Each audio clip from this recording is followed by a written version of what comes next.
was I think we were maybe juniors or seniors in high school. I can't remember, but he had gone to visit his mother in New Hampshire, and he was there for a week. And he called me, like he always does. He always called every time, and told me how the trip was going, everything. And he mentioned, "Hey, you guys had lobsters?" And I said, "No, I see it at Meyer, in those cages, but I don't think we've had any." He goes, "Well, I'll bring some back for you." And I said, "What, you're just going to ship it back?" And he says, "No, I'll bring them on the plane with me."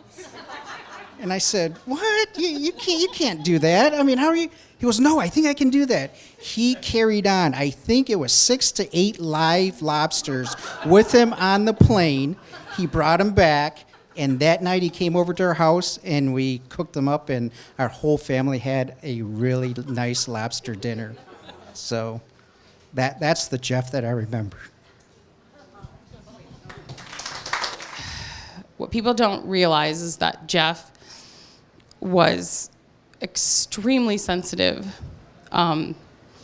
He loved our children so amazingly. And he had opportunities to move up in his company, and he refused his opportunities because he wanted to be home in time to read them bedtime stories. And he wanted to be home in time to help with bedtime. He wanted to be home in time to help them with homework. And he did that on a regular basis. And I keep hearing stories about how he's impacted people's lives.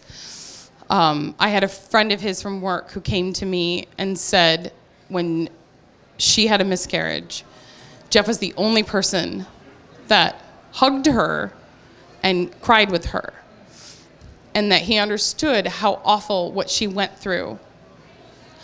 And she said that impacted her more than anybody in her whole life. And that's how Jeff was.